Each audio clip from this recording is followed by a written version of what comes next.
Okay.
Hello, everybody. It is Monday, and today is going to be the 27th episode of 62 Who Knew. We are here in beautiful Newport Richey at the WeBeam TV studio, and just happy to be here. We have an incredible show planned for you tonight. I know I say that a lot, but this one's going to be a record breaker, I have a feeling. It's just 62 Who Knew at its best. But before we go any further, we're going to start as we always do. Usually at this point, I introduce my beautiful co-hostess, Ms. Nada Cerrito, but she's not here. She got attacked by that vicious bug that's going around everywhere, and she's really knocked her down for the count. She is home fighting it off. So from all our 62 Who Knew viewers all around the country, let's send some positive healing thoughts to Nada so she can get back up. I mean, it's had some big temperature changes here. We went from the 40s to the 60s. I mean, last week, I think I mentioned it got so cool here, I almost had to put the top on my car. So I know that really has a lot of people throwing us pity for where there's ice storms and where it's 2 degrees. But we wish Nada to get better as quickly as possible. Want to thank last week's guest, Mr. Stephen Sluss. We had an incredible talk about reverse mortgages, and that show also drew thousands and thousands of viewers, a little more than 20,000, and some great questions on our website.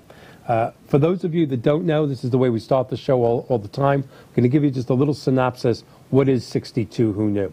62 Who Knew was created based on quite frankly, the double-edged sword, the mixed blessing of longer lifespans. And that's what my generation, I'm 60 years old, is going through today. Everyone, every generation since forever, as they approach retirement, they have the same thoughts. Have I saved enough? Should I pay off my mortgage? Should I not? Did I put enough in the IRAs, the 401ks? Should I put more in the stock market? Do I need long-term care insurance? Should I have dropped the life insurance? Should I have gotten more life insurance? Should I take Social Security at 62? Should I defer it? Will it even be here in years? Every generation has the same thoughts as they approach their early 60s, except for my generation. And why? Because the 10,000 people a day in this country for the next 19 years that are turning 62 years old are facing an obstacle that no other generation has ever faced. And it is that obstacle I mentioned at the very beginning, longer lifespans. Never, ever in the history of mankind over the last several decades has medical breakthroughs, science and technologies, advanced medical cures for us. The great majority of women's cancer, men's cancer, is curable if caught in early stages. Diabetes is well under control. We're doing things with heart transplants and taking plaque away from our organs that are just incredible, and there's more even coming. So now when you make it to that 60 mark, 60, 62, the odds are very, very good, better than break even, that you could be here another 30 years. And you have to let that sit in. You're 60 or 62 years old, and you're going to be here another 30 years. That's half the time you've been here. And the truth of the matter is only less than 1% of the United States of America is capable of retiring in their early 60s and living a high quality of life for another 25 or 30 years. And as we learned from one of our guests from the Weitzman Institute about 3 months ago, that's going to go to 100 in our lifetime. But right now, it's in the 90s. So 62 Who Knew that we were going to live this long was invented from those thoughts, that theory. And every week we endeavor to bring on a guest that will help people approaching 62 and beyond. It's not just 62. It's probably in your early 50s and beyond. Prepare for those 30 years. Social Security experts, long-term care insurance experts, Medicare experts, the reverse mortgage experts as we had last week, health experts, in-home care experts, life insurance experts. Tonight, we have a very, very special guest, and I want to get to him as quickly as possible. I have had a lot of our guests I don't have the pleasure of meeting. Several I have. This man I did have the pleasure of meeting a couple of years ago in his hometown in Connecticut. This is an internationally known long-term care, Medicare, and alternative health care expert. He's traveled the world, not just the country, teaching tens of thousands of people about this. And as you know, two of our best episodes ever, two of my favorite episodes of this show, were when Mr. Mark Goldberg of FPS and Mr. Bill Comfort, two of the greatest long-term care experts in the country, came to our show on two separate occasions, three separate occasions actually, and those shows were accepted by our audience so well. And we discussed traditional long-term care insurance. We discussed the new hybrid products. Today, although Sean is as capable, if not more, than either one of them, Sean has agreed tonight to talk a little bit about Medicare and alternative LTC products. How about those millions, if not tens of millions of people who are not capable of getting long-term care insurance? Maybe it's their age, maybe it's their health, maybe it's the expense. He knows much more about it. But that's what he came here to discuss tonight. Again, this is 62 Who Knew at its best. If the tens of millions of people between the age of 62 and up are not capable of getting traditional long-term care insurance, there are experts like Mr. Sean DeVoe that will show you other options, and quite frankly, his company, FPS, will assist you with that. So if we could, let's bring Sean on the screen.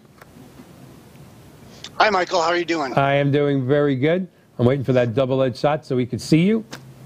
Okay. All right, there you go. Thank you for coming on. I know you're not at full strength. Really appreciate it. No, I'm doing great. And I'm so excited to be on your show tonight. I do have one confession to make.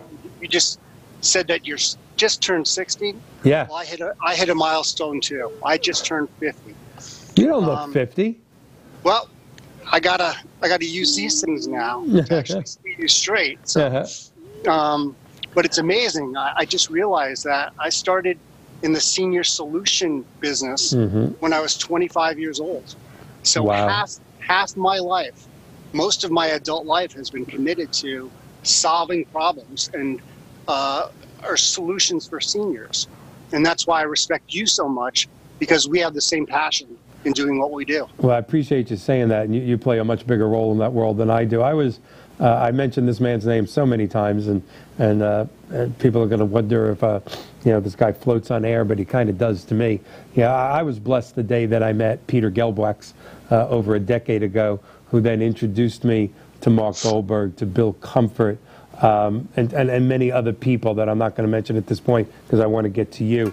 And now you being in that same group, just a group of wonderful people who not just make a living in senior solutions, but have such a passion for caring about people. If I could go back in time, I love my mortgage career, very proud of what I've done in the last 37 years, especially the last 10 years in the reverse mortgage world. But if I could go back, people say I want to be an astronaut, I want to be a rocket scientist.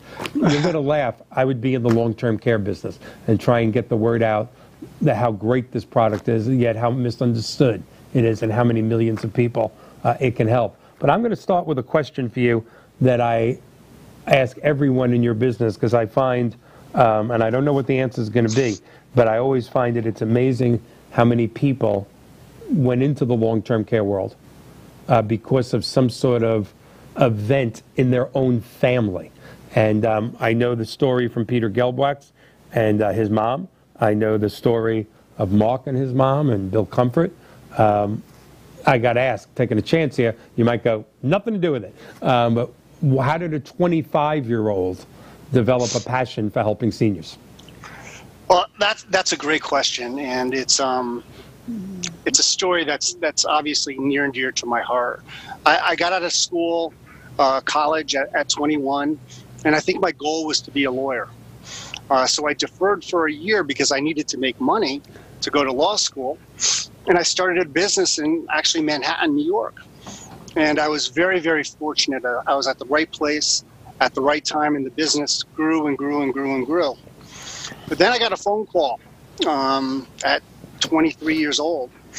And the phone call was from where my mom works. And she was a emergency room nurse. And she was 49 at the time. And the call was from a family friend who was a doctor, that my mom suffered a stroke at 49 years old.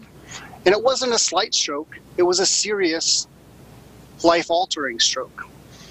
Luckily, I was in a situation where my business was doing so well that I had offers to sell the business. So basically, at 23, I sold my business.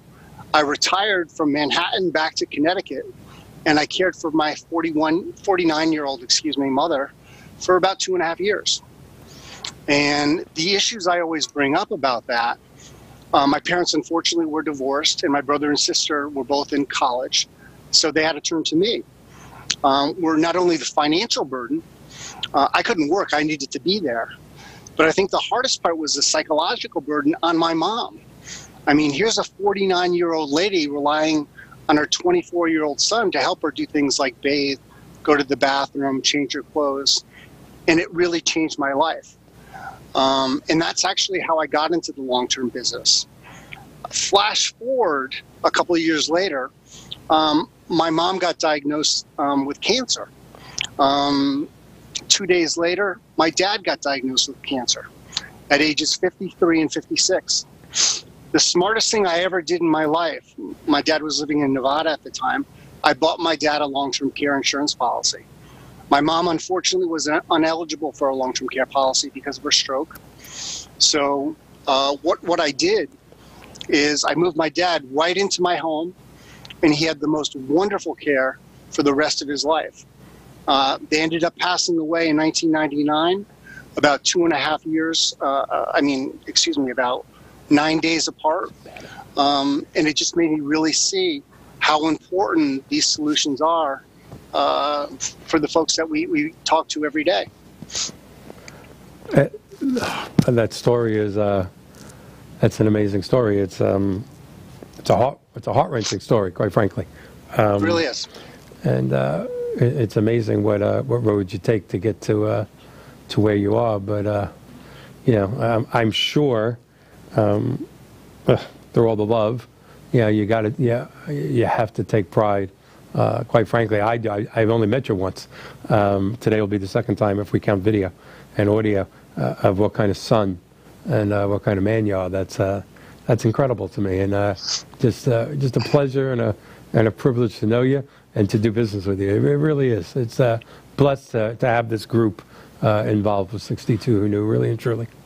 Well, so Michael, thank you, and I really appreciate that. But the whole point of this thing is, my mom wasn't prepared at 49, and I obviously wasn't prepared at 24. And I think part of what we're doing right now is helping people get prepared so they never have to experience things that you've experienced, I've experienced, and quite frankly, a lot of the other people that you've had as guests on the show experience. So that's where my passion comes from. And it shows for sure, and then not just today, but I know in other things that you do, because I am familiar with other things that you do. So we're going to, I know that there's some things that you have to be very careful of when it comes to Medicare and certain things because of state-to-state issues, and I know they have no sense of humor. Usually I just wing questions. In this particular case, I want the audience to know that I actually had Sean prepare questions because I don't want to accidentally ask something that I shouldn't. We still got a good amount of time. We're taking no commercial breaks on this show. We're going to lead people to the FBS website so they can contact you directly, and I hope they do to on a plethora of things.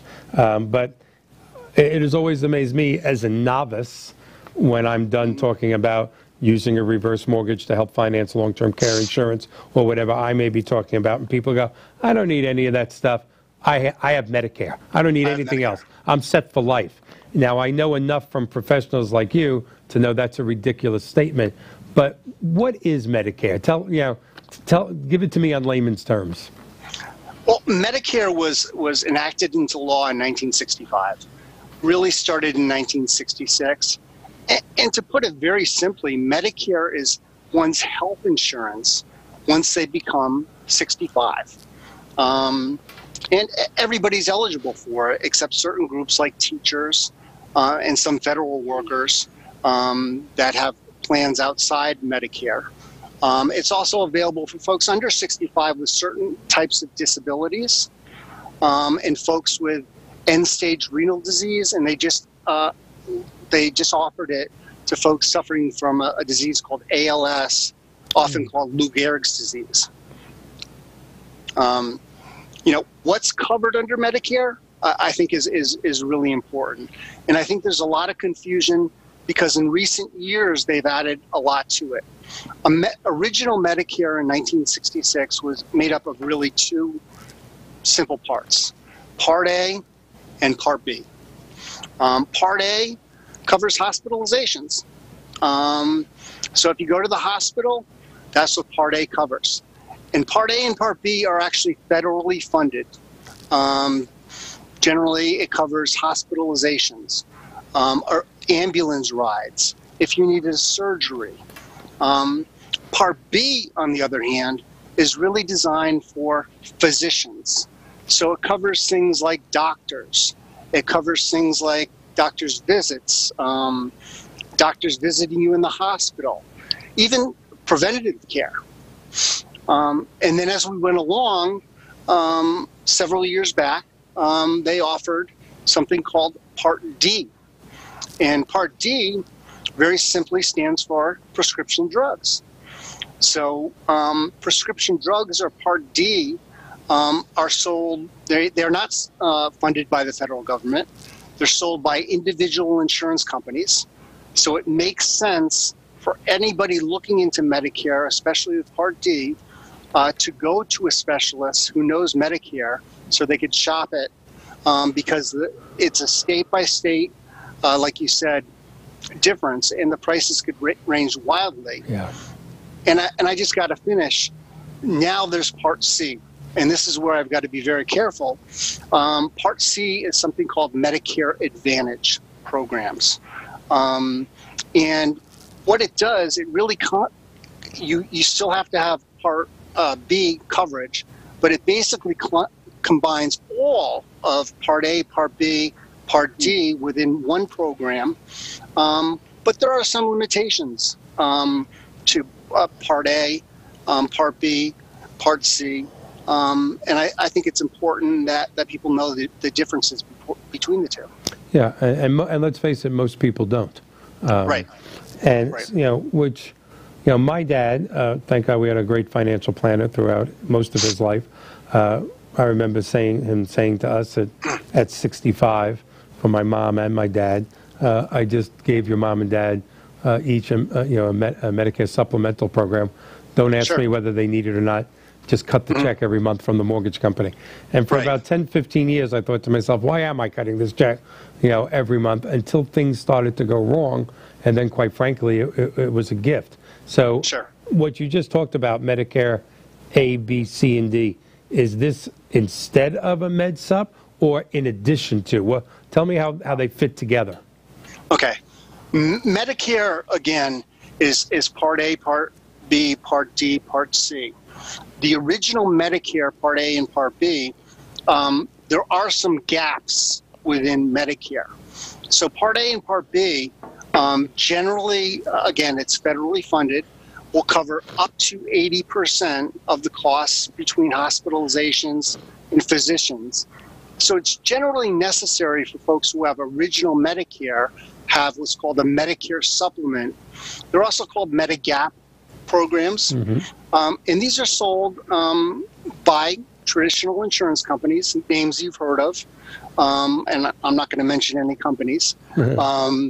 But again, it's state to state to state, and that's why you really need to get with a long-term care specialist. Yeah. Now, with a Medicare supplement, there are actually currently 10 different Medicare supplement plans. A lot of times we refer to it as the alphabet soup. So there's, Plan A, Plan B, Plan C, Plan G, Plan F. And you really have to know what exactly is covered through these programs. But the interesting thing that a lot of people don't know is that the Medicare supplement plans are standardized. So if you're in the state of Florida, for example, and you buy a Plan G, and I don't care which company, maybe 12 or 15 companies sell Plan G, a Plan G from company A, B, and C are going to have the same exact benefits. It's standardized. The only difference between the plans are going to be the cost to the companies. So again, get with a specialist. You could even do a little homework by going to the Department of Insurance in your state, and it's published, the actual rates on a Medicare supplement plan. So with a Medicare supplement plan, it's very easy. The benefits are identical, so we really shop by the lowest price. And again, if someone has a Part C, which is the Medicare Advantage, there is absolutely no need for a Medicare supplement. That's what I never understood. So if they have Part C, the Med Supp is redundant. Correct. Because Part C really is going to include Part A, Part B, a lot of times Part D, so you do get the prescription drug included. It includes things like vision, dental, hearing, that traditional Medicare is not going to cover. The issue is a lot of times, you have to go within a network. There are co-pays with Medicare Advantage, whereas a true Medicare supplement will basically allow you to see any doctor at any time. So we did enjoy that with my mom and dad, between being able to see their doctors. Absolutely. So I mean, really, when we're talking about Medicare, I would really encourage people again to go to a specialist in their state, and all you have to do is go to our website. We're a national organization, and we could find somebody in your state, in your town even, who could come out, or even on the phone, go over with you what is the most applicable or appropriate plan for you. But there are really 6 things I would consider when choosing between traditional Medicare insurance or Medicare health insurance and a Med Advantage plan. Number 1, how much could you afford? Yeah. I think affordability is really key with this. And I'm a firm believer when it comes to any type of insurance. If you're going to have to do without to afford an insurance plan, it may not be right for you. Makes sense. You wouldn't have to. You don't want to give up your quality of life to pay for insurance. And I hear this all the time with clients, as young as 40 and as high as 90. They're spending more and more and more on their insurance. Number 2, does the plan cover the actual services I need?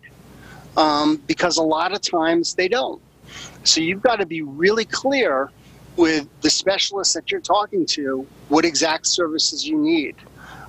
Number 3, the third question I would ask, and this is really important, can I see the doctors that I want? Do I need a referral to go see the doctors that I want? Because let's face it, I know if I had something horrible happen to me, like cancer, which happened to my parents, I'd want to go see the best cancer specialists in the world. I want to go to a place like MD Anderson in Texas or Sloan Kettering in New York. If I had heart problems, I'd want to go see the Cleveland Clinic. I want to go see the best of the best. Number 4, and again, this is very, very important. Will my prescription medication be covered? and people don't realize this, but there is a formulary with Medicare and Medicare supplements on what is covered and what isn't covered. Number 5, and I just got 2 more. Number 5, I'll try to make this quick. No, we got time. You keep going. Okay. What will my actual out-of-pocket costs be? What are going to be my actual expenses? Whether I choose a traditional, original Medicare with a Medicare supplement, or whether I go with a Med Advantage plan. Again, I have clients who obviously have true Medicare supplements. Say the husband has a true Medicare plan and a supplement, and the wife is very healthy, and we put her on a Med Advantage plan. So it's not right for everybody. You just got to really discuss that with your client. And lastly, and I think this is important too, can I use the pharmacies that I want? If your pharmacy is not included in your plan, the one down the street that you've gone to all your life, and you have to drive 20 minutes there and back to get your medications, it can be, quite frankly, not only tough on especially when you're not feeling well, it can be tough on your caregivers and everybody else. So those are the 6 things I would really encourage you to ask your specialist, the person you go to. And again, you can go to our websites. I'm sure it's going to be on the screen very soon. Yeah, let's get up the FPS website if we can. Yeah, you said a couple of things that ring so true, again, not just to, one person or 2 people, but to anyone with a mom and dad. My dad's been gone 14 years, which I was 46 in his last year of life, and my dad was we lost my dad a little before his 82nd birthday. Really hoped he would have went longer than that. He was a staggering individual. I wrote a book about him called "A Gift from My Father." But I have pictures of my dad literally jumping waves on a jet ski in my office in his mid-70s. That was my dad. Awesome. But when he got sick with congestive heart failure, it went down pretty quick. And the last year of his life, I spent a lot of time. He lived with us. We had a home with 2 master bedrooms. I spent a lot of time at the pharmacist, with the pharmacist that we had been going to for 20 years. So you brought up some things that gave me goosebumps. It's not just maybe a longer drive to go to that other pharmacy, but there's a certain comfort when I walked in and the man behind the counter at Eckerd's, it's now CVS, would say, "Michael, how's Dad doing?" I also spent so much time in this particular drugstore, and it was one of those things that made me think, wow, I'm in my mid-40s. I'm the president of a fairly large mortgage company. I thought I knew things, and sometimes the world just slaps you in the face and says you really don't know that much.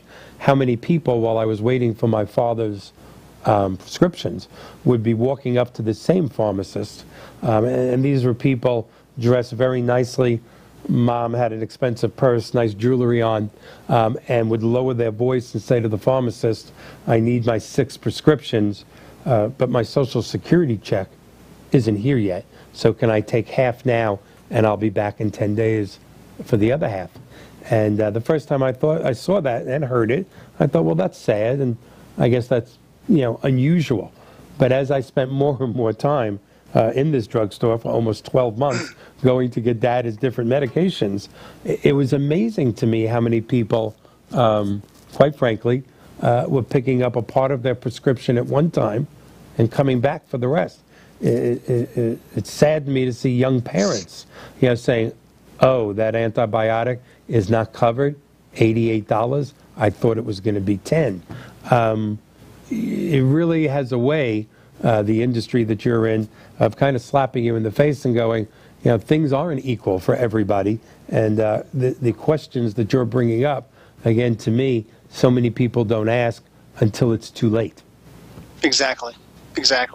And again, I never talk about politics. 2 things I was taught in Sales 101 is never talk about politics or religion to a client. But even with the recent government shutdown, you heard story after story about people, having taken half doses of their insulin because they couldn't afford to buy their full prescriptions. Mm-hmm. I hear it all the time. And medical costs, and this is for people, again, in your range, 62 and under, which tend to be more and more of my clients, obviously Medicare is 65 and older, health insurance costs have ballooned to where it's almost unaffordable to get real excellent coverage. And most companies aren't offering what they were offering, 10, 15, 20 years ago. Exactly. And I don't want to get too far off topic, but it does amaze me when you walk into a doctor's office, and this is so far off topic, but we're going to do a panel show with you and Bill Comfort and Mark, and we're going to talk about a lot of things one day. But it always amazes me just the pure idiocy of when you walk into a doctor's office and there's a sign up that says basic appointment, physical, blood, this. If you have insurance, $480. If you don't, $220. Right. And then you wonder why premiums are so high. Exactly. I almost think it's gall to have that sign up on the wall.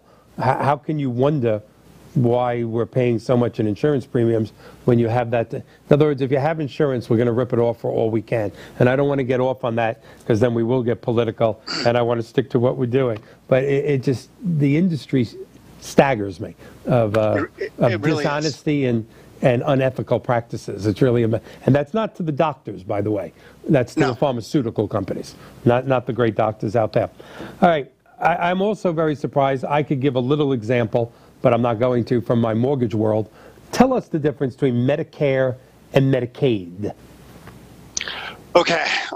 This is a great topic, and I'm glad you posed that question to me. I'm glad you wrote it. Okay. They talk about the CMS, which is the Center for Medicare and Medicaid Services. And I hear a lot of people, even very educated people, when I talk to them, they talk about, well, I have Medicaid, so I have to worry, or I have Medicare and I don't have to worry. Medicare, let's be clear again, is your health insurance once you're 65. Very simple. It's available to everybody. It's broken down to A, B, C, D, like I talked about. Medicaid, it's also referred to as Title 19. It's an entitlement. It's a fancy way of saying welfare.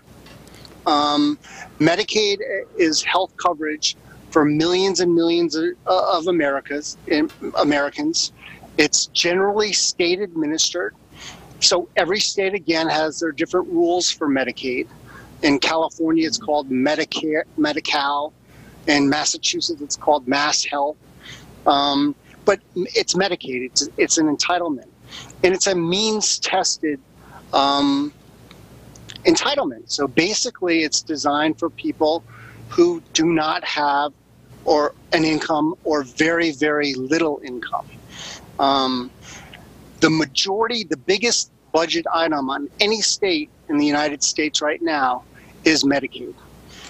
It's over 40% in almost every state. And with the population aging, living longer, they're expecting it to go as high as 50+% wow. is Medicaid. So Medicaid, I know in our business, for example, long-term care, basically you have to spend down your assets. Well, most states are income-first states. Mm-hmm. I know in my state, you're allowed a monthly personal allowance of your income. It used to be $69 a month of your income you're allowed to keep of income. They lowered it to $60.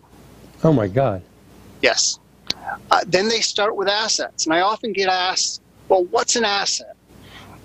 Everything's an asset.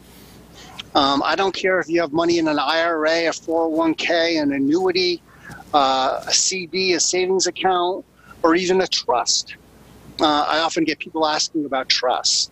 The one thing that could, excuse my pun or alliteration, bust a trust is Medicaid or Title 19.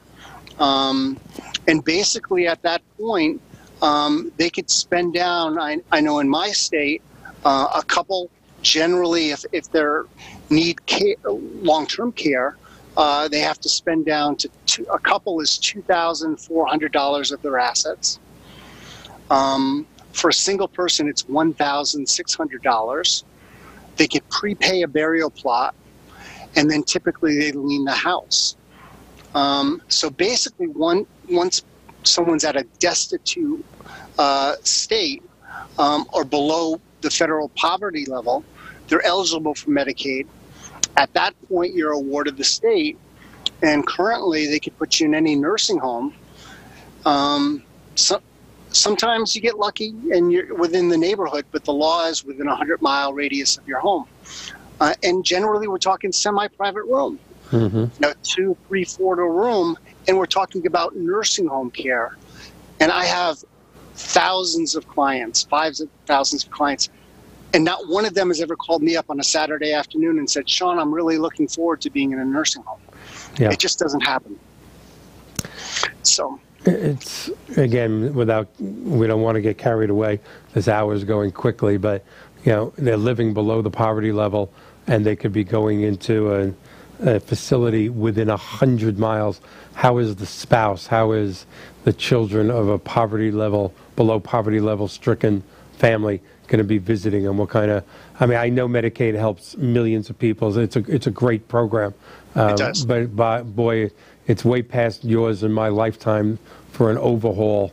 And yet we can't seem to get it happen. And again, not to be political, I blame both sides for this. There's so many people that blame the left, blame the right.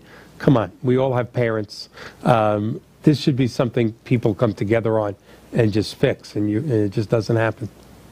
I agree. And again, I've talked with many legislators, either state and federal. I've testified from the state of Connecticut several times.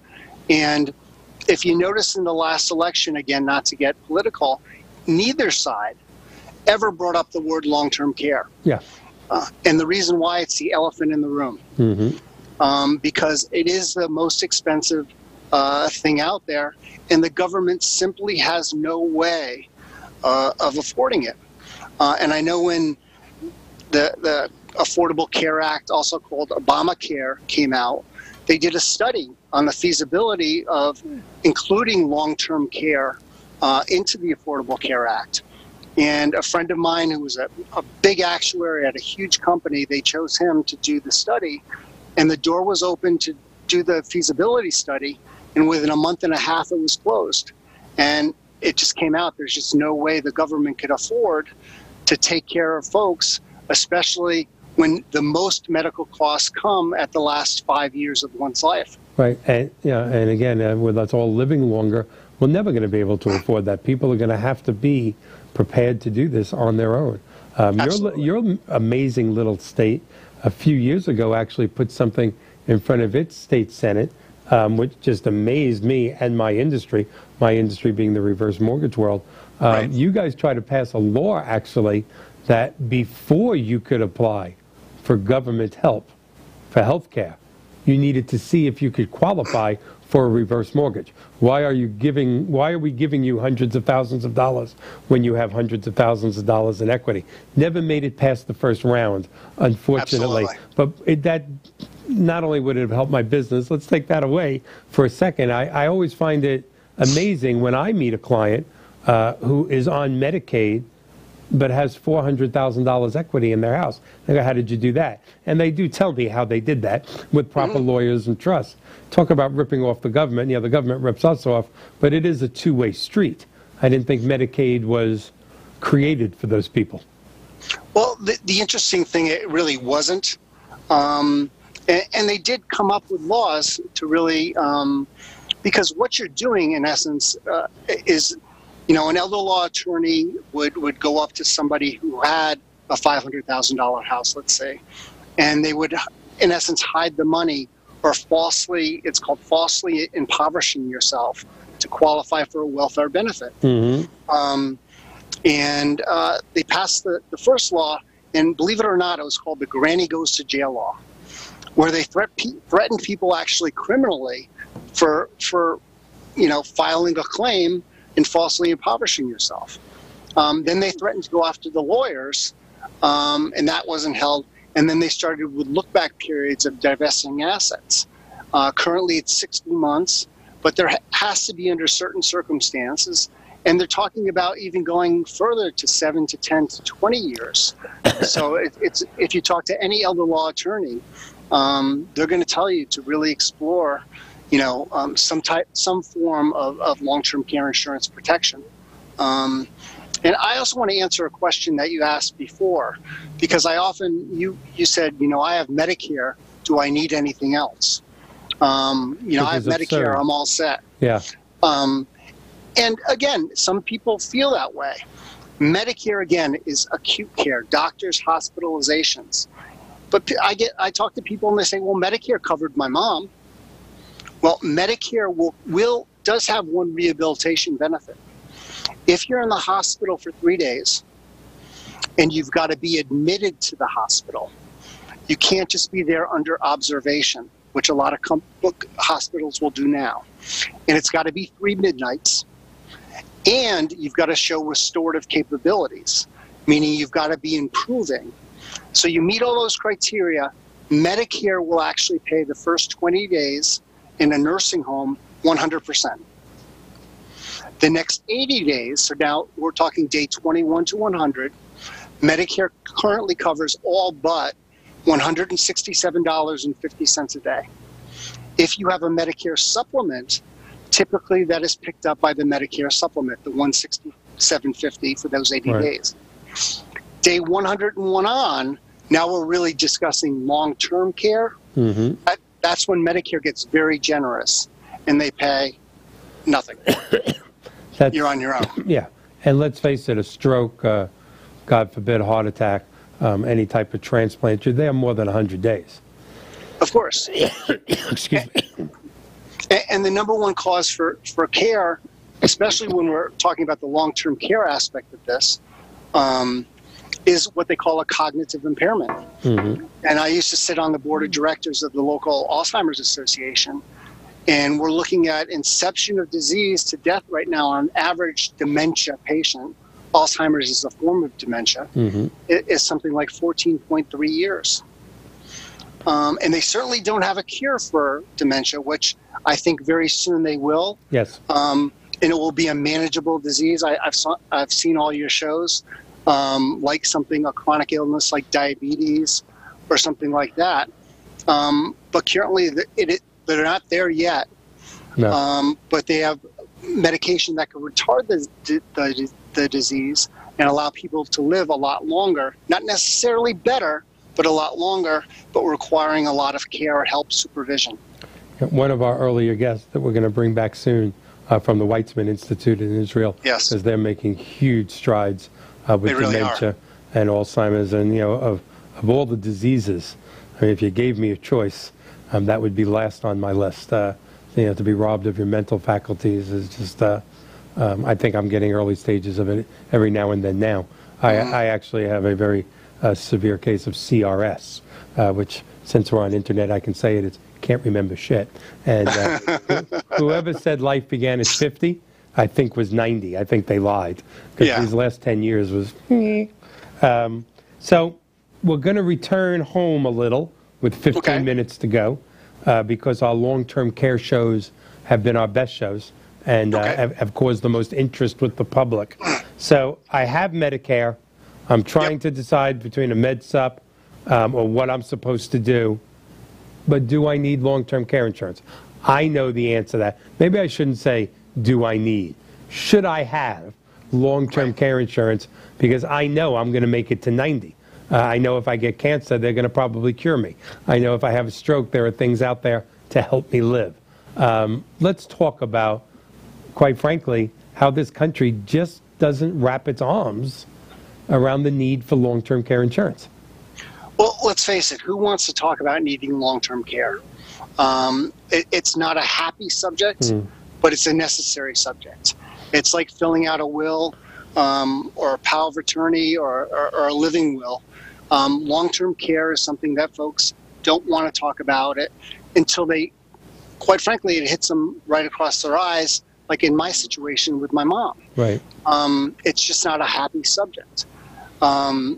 Long-term care insurance, I think, is a responsible and necessary tool to help folks plan for the future. Now, what do you hear when you talk about long-term care? Whoa, it's so expensive, I hear. Long-term care could be made affordable in almost any situation for any client. Obviously, if someone's on Medicaid or Title 19, long-term care is not an appropriate vehicle for them. But there are vehicles for folks who are on Medicaid that could help them. So when we talk about long-term care, as far as this discussion is, what is it? It's just needing some type of help or assistance for a period of 90 days or longer. And it doesn't matter if you're 95 with something terrible like dementia, or, you know, I see the Superman, and when I saw you a couple weeks ago in Florida, I know you're Superman. I feel like you're Clark Kent with my glasses. I like those glasses. You didn't have them when I met you 2 years ago. No. But I actually, I went on claim 4 years ago. Really? At 46 years old. And I'd never been in the hospital a day in my life, and I was playing beach volleyball with my 8, now 12-year-old. I took a left, my ankle took a right. I was down in my Florida home. And us men being macho, I walked on my foot for 5 days. Real men laugh at pain. Exactly. And so my foot was the size of an elephant. So it was New Year's Eve, 10:30 at night. We found a walk-in clinic in Sarasota. We went in, they took x-rays, and the doctor just came back shaking his head, and he said, your ankle is completely shattered. Oh, my God. So I flew back to Connecticut, and I had surgeries, and I still have the pins and the screws and the plates in my legs. They don't take them out now. But I literally needed care for 7 months. I couldn't put any, so I activated my long-term care policy. So I think when we talk about long-term care, I think people think, you know, I'm sitting in a nursing home, over-medicated, you know, slumped down. Long-term care, the majority of long-term care is what's called custodial care. And that means people coming in to help you clean the house, cook the meals, do the laundry, chores and errands, take you to the doctor, do the shopping, things like physical therapy. It could range a variety of different things, even equipment benefits, home modification. That was discussed, I know, on one of your previous programs. Well, I know, I don't remember now whether it was you know, Peter or Bill or Mark, but I remember hearing it years ago. So many people do look at long-term care insurance as nursing home coverage, but I remember your particular group of people going, no, it's anti-nursing home coverage. And with all the things that people disagree on, and they disagree about so much about the care of their parents and their grandparents, one thing that cannot be argued, people live longer at home. Obviously, if safety is involved, they may have to be in a facility if they're in danger, obviously. But take away that factor, people live longer at home. Every study, every medical study in the world, I don't care if it's in America, you want to keep them at home. And again, that stereotype of, I don't need long-term care insurance, I'm never going into a home. Actually, if you don't have long-term care insurance, you are going to end up in a nursing home. Absolutely. Absolutely. And that's the thing. What long-term care insurance does in the variety of different types of long-term care, it allows you choices to get the care where you want. And the only type of long-term care that I'd really look into is a comprehensive policy, or what they call integrated, in that it's designed to keep you at home. But it would cover things like assisted living, a continuing care retirement community, a memory unit, community care like an adult daycare. It would cover a skilled nursing home, but like you just said, it's now become nursing home avoidance insurance, whereas when it started, it was truly nursing home insurance. All right, so you know, you just turned 50. You talked about going on. You know, on care. What was it, 2 years ago, 4 years ago? 4 years ago, I won a claim for 7 months. So how old were you when you bought your long-term care insurance policy? Believe it or not, I bought my policy when I was 29 years old. After your experience with mom and dad? Well, for two reasons. Number one, I was experiencing it with both my parents, and I was planning to get married, and I had children. Yeah, I was going to have children, and I just thought it'd be really selfish of me not to have something in place because I love my wife and I certainly love my children, and I'd never want to put the burden on them that I went through. That we could spend an entire show on that because it really and truly, some of the statistics that your partner Mark Goldberg brought up on a previous show, in fact, not the last show, but the show before that, the stress, the medical conditions that are developed by actually the caregiver, the son, the daughter, the sister, the husband, the wife, because they're having to do it all because there was no long-term care insurance protection, that there are many cases that the caregivers are predeceasing, or at least their health is failing more rapidly than the person they're caring from. Mark put it more eloquently, but even as I say it, it gives me the chills. I will tell you that 14 years ago, when I was not as heavy as I am now and in much better shape, my dad's last year of his life was rough. I had 3 children and yes. A business to run, but nothing came before Dad. And I wouldn't trade a minute of that year for anything in the world. Exactly. And when we went and needed pretty much the last 6 months of his life, some skilled care about 8 hours a day, but I needed some unskilled, really and truly 16 hours a day. He was 6'1", 240 pounds. I was worried about him falling in the bathroom.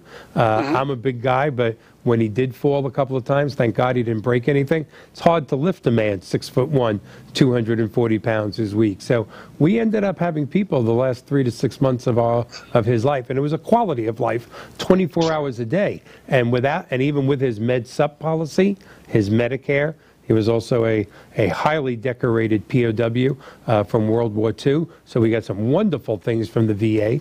But I got to be honest with you, we were spending about $7,000 a month on that care with all that coverage. And knock wood, we were in the position to do that. That's a blessing. I don't take that for granted. Most of the country can't do that. So, as you say, I love my children, and that's one of the reasons why I did it. And I'm ashamed to say, sitting here at 60, I don't have long-term care insurance. We don't have much time left, but I hope we have enough time for this question. Let's use me as an example. 60 years old, overweight, not that much, little, okay, a lot, fine. Stop pressuring me. I'll go on I'm going on a diet. Leave me alone. Overweight, in general, okay. Heart is fine. High blood pressure.